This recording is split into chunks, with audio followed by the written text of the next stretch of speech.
This is update for December 17, 2023, day 662 of the war and of the date update. Also catch up for December 15 and 16. I'm going to start, with, as always, with strategic or general updates, and then I'm going to switch to the walks through the battlefield.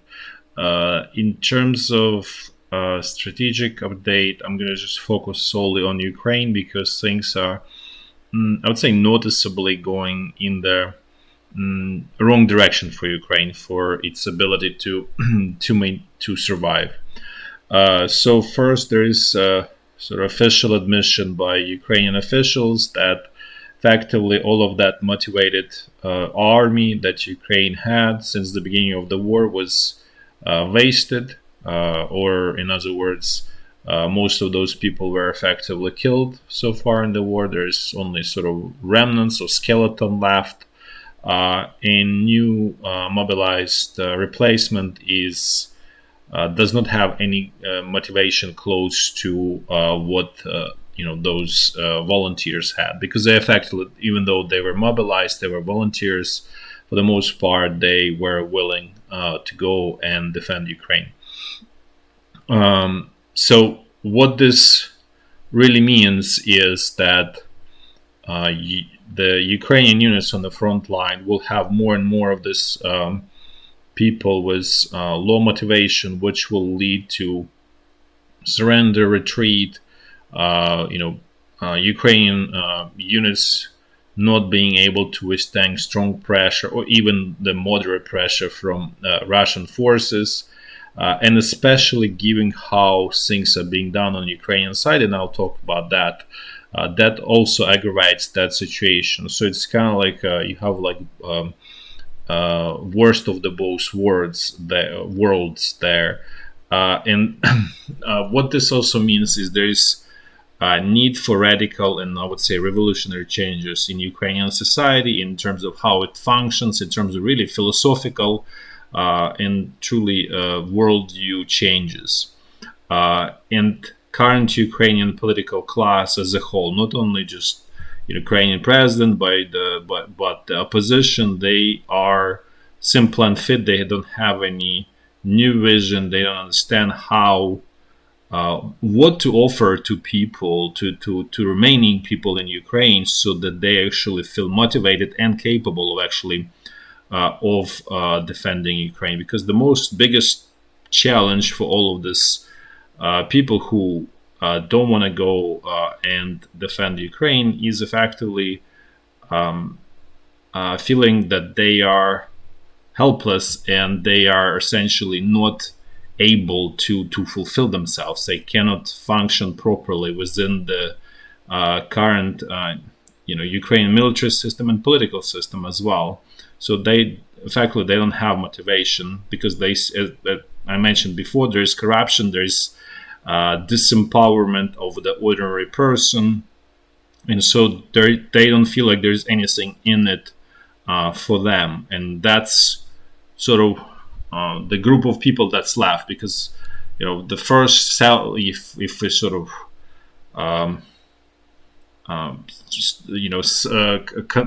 kind of create groups, split into groups.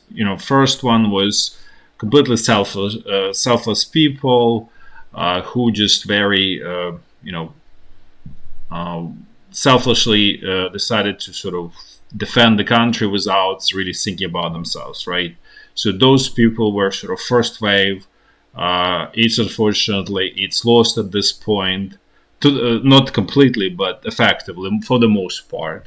And then you have people who really practical and who want to understand what they are defending. If they are disempowered, they don't have any economic anything, any economic stake in the country, then they have no desire to defend because they have nothing to, they have nothing to defend. And that's really where it all, the crux of the problem.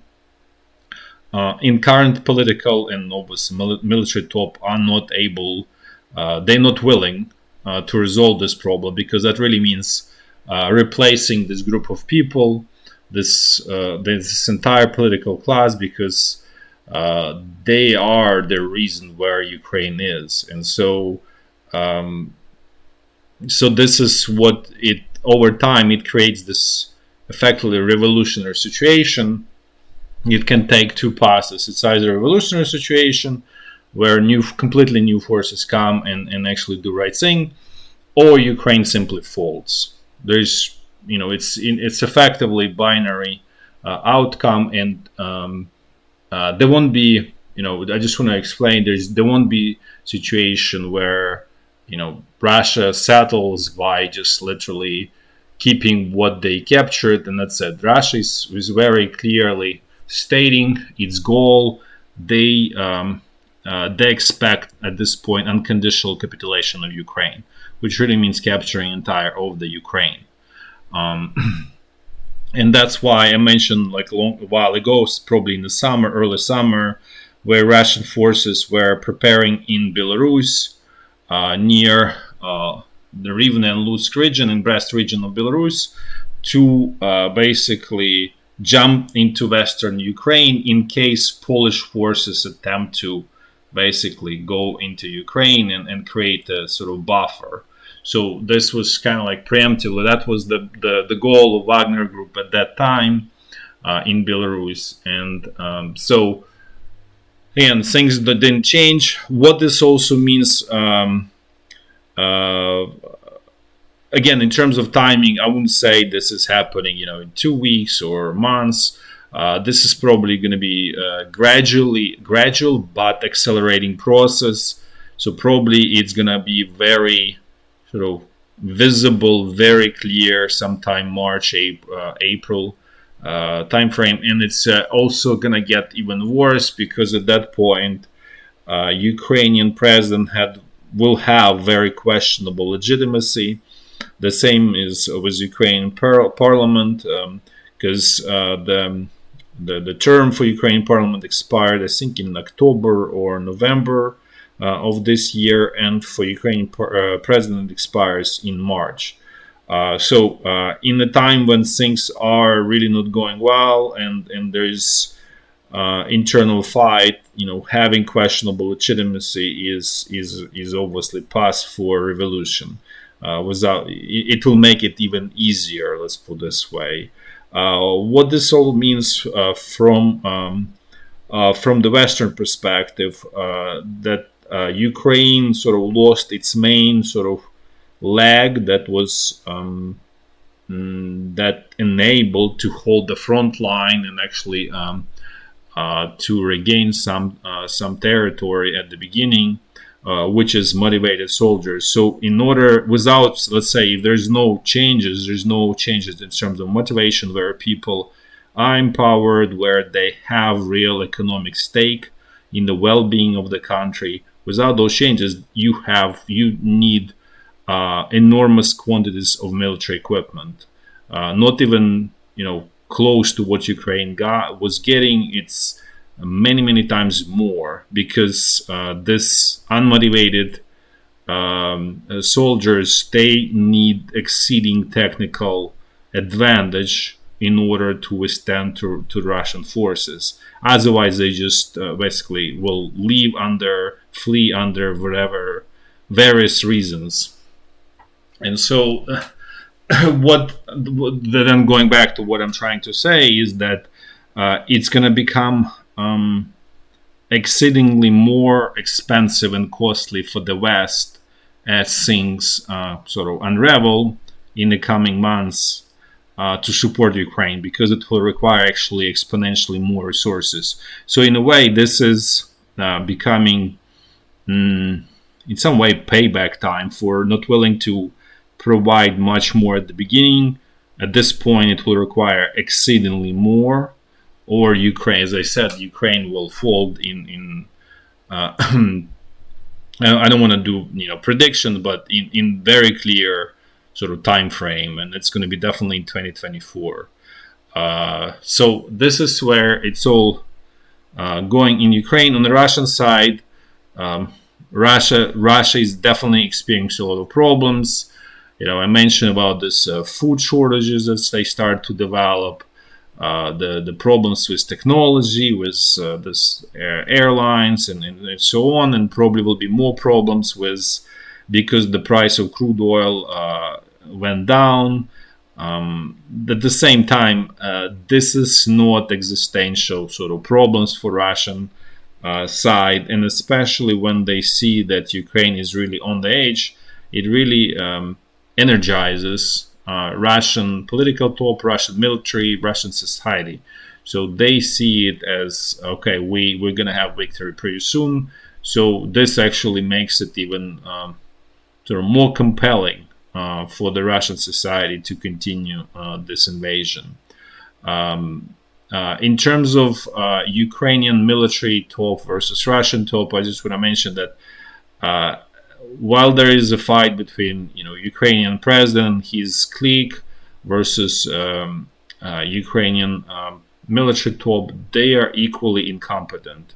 And while Ukrainian president is completely unfit, just from his level of intelligence, he is simply not there for the moment. What is required at this moment completely, like it's just 180-degree opposite of what needs to be there.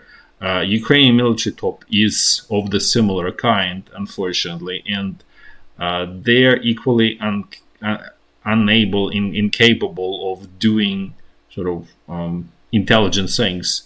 If I were to compare with the Russian military top, the Russian military top is essentially fighting in style of Soviet army in the fall of 1941, where it's this mindless attacks with the waves of, well, not necessarily at this point at the waves of people, but this mindless attacks in the same location with concentration of resources, people going waves after waves after waves, and that's the level of the Russian command. It's horrible. It's outdated. But unfortunately, Ukrainian command is even worse. It's like complete Stone Age. They cannot even maneuver reserves in time, maneuvers artillery support. So it's basically rigid defense, stand with what you have, no support, no nothing, don't move, no ability to counterattack, no nothing. So, and this is obviously creates to very fragile defense positions of Ukrainian army that eventually, in these bloody attacks, Russian army manages to overcome. And this is what's really happening in the process in Avdiivka. As I said before, the situation of Avdiivka in theory is salvageable. It's not a problem if it were sort of managed properly, if you had proper intellectual capacity of the military command there. And I'm mostly talking about the military top because it's all coming, fish rots from the head. So that's where it's all coming. That's where the sort of bottleneck and the problem is. And so it's, again, as I said, it's salvageable, and Ukraine doesn't need to lose Avdiivka. But given the level of the command, how they do the defense operations, it's virtually guaranteed. It's just a question of time, similar to how it was with Bahmut. Yeah, it took, a lot of losses on the Russian side and took time, but eventually it was inevitable, given how it's being done, given the strategy or lack of strategy on the Ukrainian side. So the same is happening with Avdiivka. It's just sort of work in progress, and when this is going to finish I cannot predict, but it's totally possible. It could be even as early as this end of December, could be January, February. But as long as Russian command continues the same, waves of attack after attack, and keeps putting this strong pressure, eventually it breaks. It will break Ukrainian defenses. So that's where it's all heading at this point. So no rosy picture for Ukraine, and with the current sort of, as I said, current military and political top will lead Ukraine to complete disaster, and that's probably what is start to sink into majority of the population. It's a slow process. It probably will take another, as I said, 3 months, maybe 4 months, but it will become more and more visible and clear to everyone. Having said that, in terms of, there is a lot of Russian propaganda in the West stating, okay, this war is lost for Ukraine. Ukraine cannot, regain its territories. It's absolutely not true. If it's properly managed, if you have proper command, proper organization, proper system functioning, Ukraine certainly can regain its territories. There's no question about it. Obviously, Ukraine cannot, do anything with Russia. But it can create a situation where it regains the territories, and it's very expensive then for Russia to basically invade again. And the fact that Ukraine will regain its territories will create actually political turmoil and military turmoil in Russia. And so you basically, all of this negative energy is basically being deflected from Ukraine to Russia back. And in a way, that is a solution for Ukraine. As I said, current Ukrainian political and military top is unable to do anything like that. Now let's do a walk through the front line. I'm gonna do it in a clockwise fashion, as I always do, starting from very north. So the situation along the state border remains more or less the same, with exception Ukrainian probably political top sent this Russian volunteers that are fighting on Ukrainian side into Russian territory. So they went and attacked some village in Belgorod region. Again, this is just propaganda, as always, to distract from the problems on the front line, on actual front line. So it's just basically to create internal and external picture to the world. Okay, we're capable of invading Russian territory. It's completely useless and wasteful activity.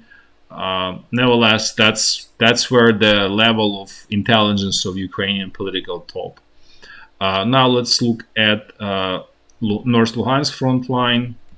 Things here remain more or less in the same fashion. Some Russian tactical pressure here around Makiyivka Terny. There is also pressure from northeast of Kupiansk, with always goal Kupiansk. So far, Russian troops are not gaining any major ground. They probably advancing, and hard to say, 100 meters per week or something like that. So they are moving a little bit step by step, baby steps, but they probably moving forward. It's impossible to really determine where exactly they are until there's something major kind of falls on the Ukrainian side. Now let's look at North Donbass front line. The northern sector is fairly quiet, as typically is. The southern and sort of straight west of Bahmut is also very typical, where there is Russian pressure. It's at this point it's more pressure for the sake of the pressure. It's not where the main focus of the Russian army is. Russian army is not capable of doing major sort of attack, major pressure on multiple fronts at this point. So the whole focus is really Advidiyivka. This is just a sort of auxiliary area just to support and prevent Ukrainian command from pulling any reserves from this area. Now let's look at central Donbass front line. Things here remain the same and remain very, very difficult and critical for Ukrainian forces. As you can see, there's tremendous pressure here around Avdiivka. As I said, this is the problem on the Ukrainian side is there is no There's no flexibility, there's no maneuvers, there's no coordination with artillery support and everything. So it's almost like it's not really army, but it's just one group of people fights another group of people. There is no organization. They're not really fighting as organism, as a system, and that's where it's all the source of all of these problems. Because Russian attacks, they're extremely primitive. Let's say if you compare it to World War II, where exactly the same Soviet command would, attack in similar waves and in the same predictable direction, German forces, that would lead to tremendous losses on the Soviet side and usually no success at all. So again, this is very, I'd say, proven in the past that what is being applied by Russian command is essentially disastrous. But the only reason it works is because Ukrainian command is even less, let's say, intelligent, less knowledgeable than the Russian command. So they really approach of the Stone Age. It's not. It's just mind-boggling the level of what they do. Then Russian forces continuing their attack towards in the southwestern direction, basically kind of like trying to force withdrawal from Novomikhailivka by Ukrainian forces. So that's going to be probably sort of next focus of the Russian attacks here. There's not as much going to be in terms of moving straight west, as Russian forces really would like to cut off this salient that created by Ukrainian troops around Novomikhailivka. That's going to be sort of next focus for the Russian forces in this area. Now let's look at Zaporizhya front line. Things here fairly quiet. Let's say some Russian tactical pressure.